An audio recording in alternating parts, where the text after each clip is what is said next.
નમસ્તે વિદ્યાર્થી મિત્રો, કેમ છો? મજામાં ને?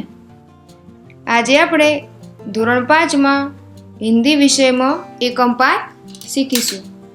તો મિત્રો, તમે અમારી ચેનલ ઉપર નવા હોય તો અમારી ચેનલને ચોક્કસથી સબસ્ક્રાઈબ કરો અને અમારા વિડીયોને લાઈક કરો અને શેર કરો. તો ચાલો મિત્રો શરૂ કરીએ. एकम 5 चिड़ियाघर की सैर.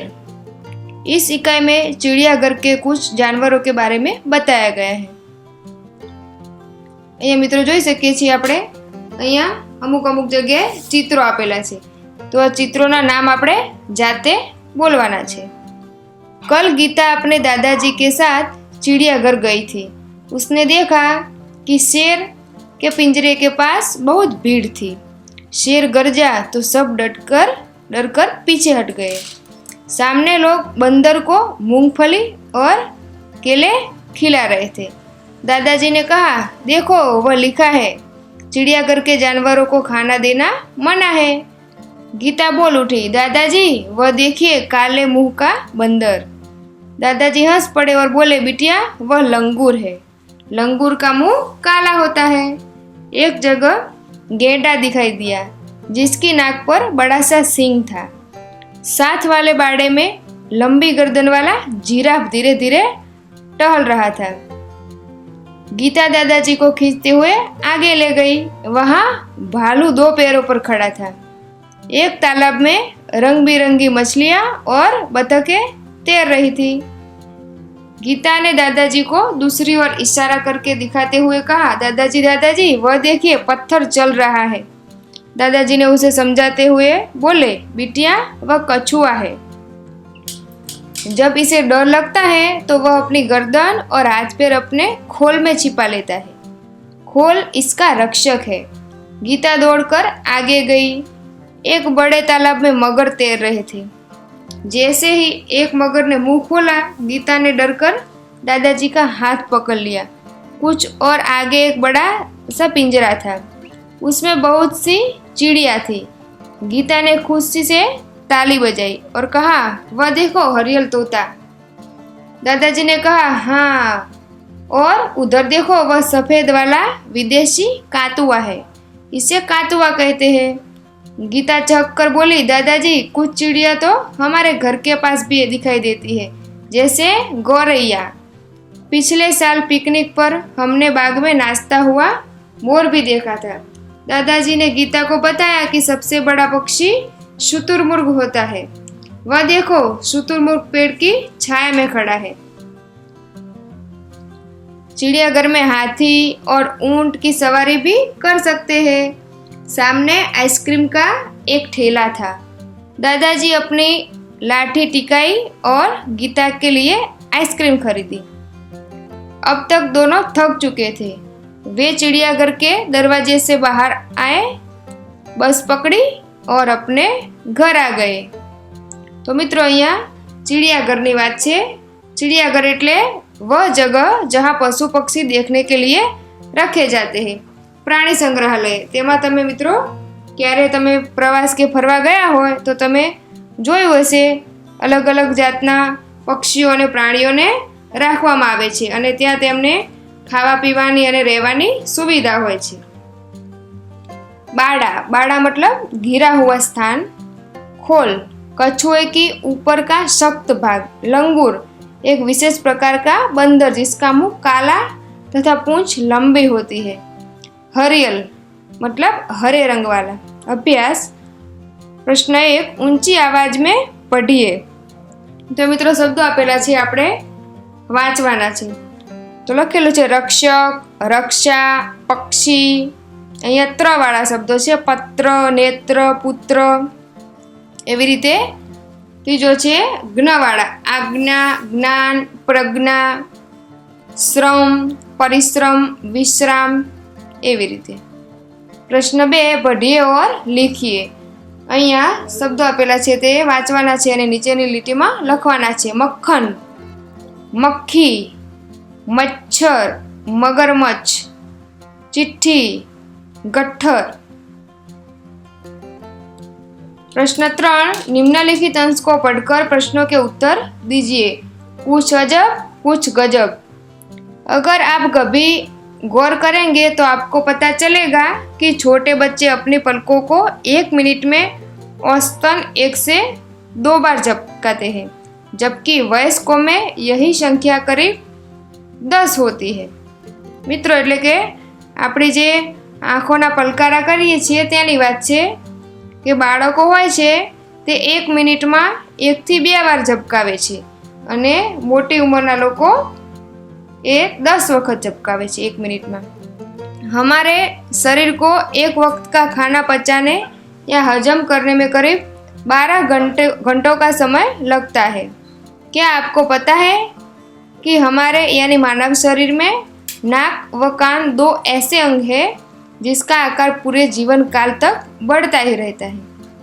એટલે કે મિત્રો, આપણા શરીરમાં જે આપણે ખાઈએ છીએ તેને પચવામાં 12 કલાક થાય છે અને આપણા શરીરના 2 અંગો નાક અને કાન એવા અંગો છે જે આખું જીવન દરમિયાન તેનો આકાર વધે જ જાય છે।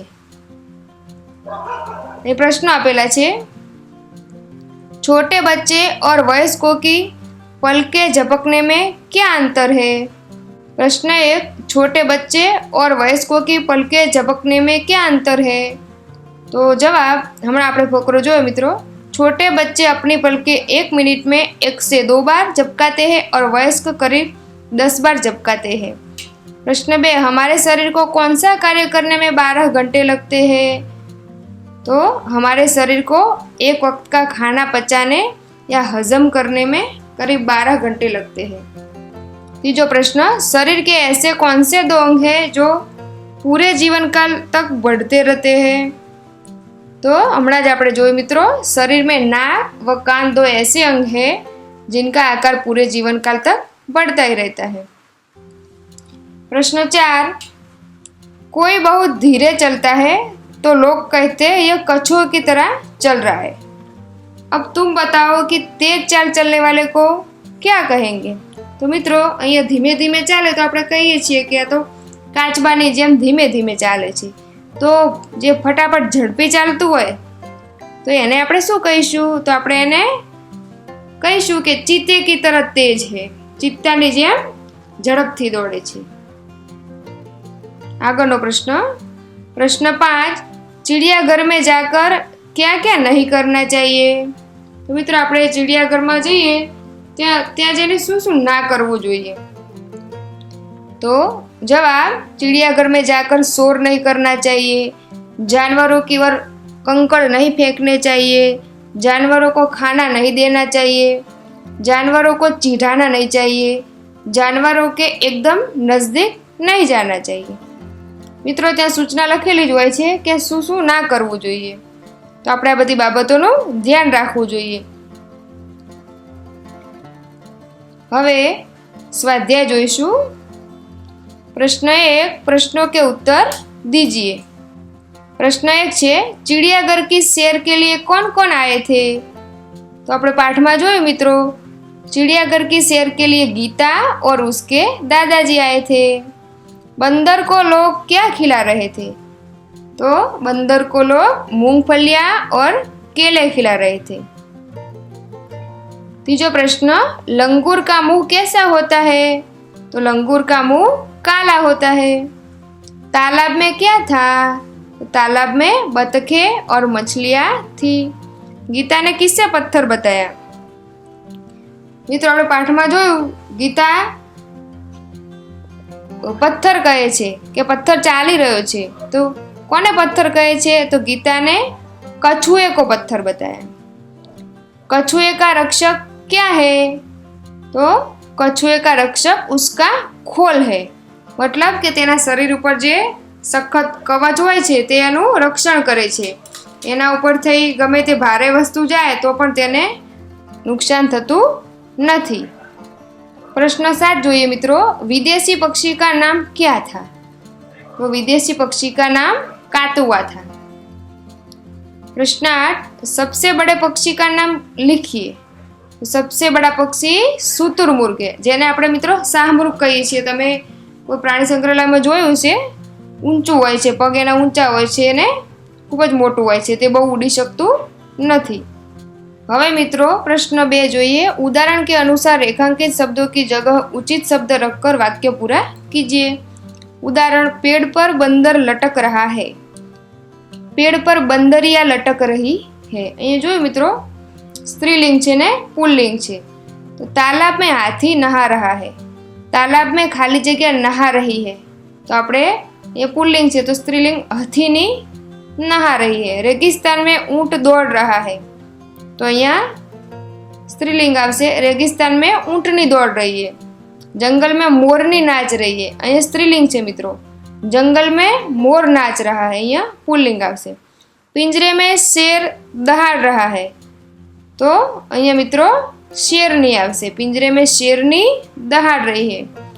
नीचे दिए गए जंगल के दृश्य का वर्णन कीजिए. અહીં મિત્રો ચિત્ર આપેલું છે. આ ચિત્રના આધારે આ દ્રશ્યનું વર્ણન કરવાનું છે. આ ચિત્રમાં તમને જે જે દેખાય તેના વિશે લખવાનું છે. प्रश्न 4, चित्र के आधार पर रिक्त स्थानों की पूर्ति कीजिए. પહેલી ખાલી જગ્યા, અહીંયા ચિત્રો આપેલા છે મિત્રો. કે આ શેર છે, આ બતક, ગેંડા અને તોતા. એના આધારે આપણે નીચે જે ખાલી જગ્યા આપેલી છે તે પૂરવાની છે. ખાલી જગ્યા જોર સે ગરજા. तो गर्जना कौन करे? शेर. हाँ, शेर जोर से गर्जा.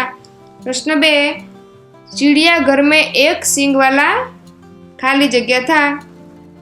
मतलब सींग कौन है मित्रों? हाँ, गेंडा ने. तो गेंडा था. तालाब में खाली जगह तैर रही थी. तो बतख तैर रही थी. हरियल खाली जगह टेंटे करता था. तो हरियल कौन था? तोता. तो हरियल तोता टेंटे करता था. અહીંયા મિત્રો આ ચિત્રના આધારે તમે વાક્યોમાં લખી શકો છો કે इस चित्र में हमें अलग अलग जानवर दिखाई दे रहे हैं. यह चित्र जंगल का है. इसमें जिराफ, शेर, हिरण, बतख, हाथी, खरगोश, बंदर, ये सब प्राणी दिखाई दे रहे हैं. जंगल में बहुत सारे पेड़ हैं. जंगल में सुंदर सा तालाब है जिसमें बतख तैर रही है. आकाश में पक्षी उड़ रहे हैं. તમને ગમે એવા વાક્યો એ ચિત્રના આધારે મિત્રો લખી શકો છો. प्रश्न 5, चित्र पहचान कर आयत में से उसका हिंदी नाम ढूंढकर लिखिए. तो चिત્રો આપેલા છે અને સામે અહીંયા નામ આપેલા છે. આ ડાબડા છે, તો આપણે શોધીને અહીંયા ખાલી જગ્યામાં લખીશું. તો આ ચિત્ર કોનું છે? હા, શેર. તો લખીશું શેર. આ ચિત્ર હા મૂંગફલી. તો લખીશું મૂંગફલી. આ ચિત્ર કેળાનું છે. તો કેળા. આ ગેંડાનું છે, સિંગવાલા. હા, તો ગેંડા. અહીંયા રીંછ છે એટલે કે ભાલું. આ ચિત્ર માછલીનું છે એટલે કે મછલી. આ ચિત્ર મગરનું છે તો મગર લખીશું. આ ચકલીનું છે, આપણે હિન્દીમાં ગોરૈયા કહીશું, તો અહીંયા લખીશું તોતા. પછી આ મોર છે તો મોર. પછી આ હા શુતુરમુર્ગ. શાહમૃગને આપણે શુતુરમુર્ગ કહીશું. અને આ હાથીનું ચિત્ર છે તો હાથી. भाषा सज्जता, शब्दकोश में शब्दों को एक निश्चित क्रम में रखा जाता है. शब्दकोश में शब्दों को ढूंढने का तरीका आगे दिया गया है. शब्दकोश में हिंदी वर्णमाला का क्रम. तो મિત્રો આપણે પ્રશ્ન પૂછાય છે, શબ્દો આપેલા હોય છે તેને શબ્દકોશના ક્રમમાં ગોઠવવાના હોય છે. તો આપણે આ પહેલા પાકું કરવું પડે. સ્વર અને વ્યંજન અમ, અ, આ, ઈ, ઉ, ઉ, રુ, એ, ઐ, ઓ, ઔ. એના પછી વ્યંજન ક, ખ, ગ, ઘ, ચ, છ, જ, જ્ઞ, જ, ટ, ઠ, ડ, ઢ, ણ, ત, ત્ર, થ, દ, ધ, ન, પ, ફ, બ, ભ, મ, ય, ર, લ, વ, શ, સ, શ, હ. આવી રીતે મિત્રો આ પાકું કરવાનું છે આપણે.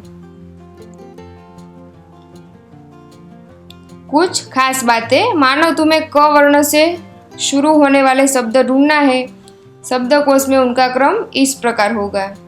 तो ये मित्रों कथी શરૂ થતા બધા જ શબ્દો હોય તો આપણે કેવી રીતે ક્રમમાં ગોઠવવું તે અહીંયા ઉદાહરણ આપેલું છે। તો અહીંયા કંગાળ પહેલું આવે, પછી કપૂર, કારાવાસ, પછી કિલકારી રસવઈ, પછી દીર્ઘઈ કીર્તિ, કુદાલ કુ, કુ પછી ક્રુ કૃષિ, કેન્દ્ર કેતકી, કૈદી કોરા, કૌતુક, ક્યા, ક્રમ અને ક્ષમા। व्याकरणની દ્રષ્ટિએ છે कोई शब्द संज्ञा सर्वनाम विशेषण क्रिया आदि भेदों से किस भेद का है, इसकी सूचना आपको इन संकेताक्षरों से मिलेगी। यहाँ जो संकेताक्षर अथवा संक्षिप्त रूप प्रयुक्त हुए हैं वे इस प्रकार है।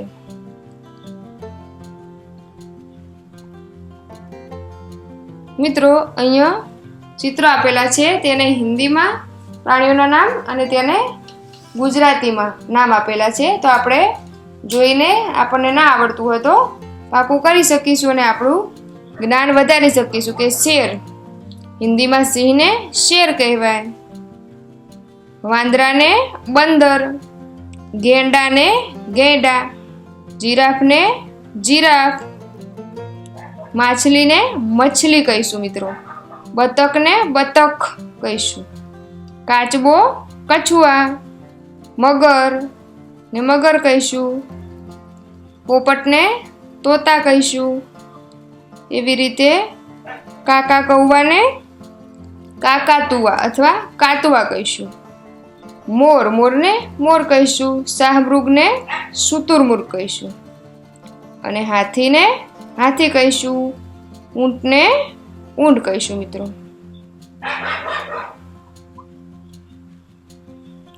તો મિત્રો તમે અમારી ચેનલ ઉપર નવા હોય તો અમારી ચેનલને ધ ટીચર ચેનલને સબસ્ક્રાઈબ કરો, જેથી તમને આવા અમારા નવા વિડીયો મળતા રહે। Thank you very much.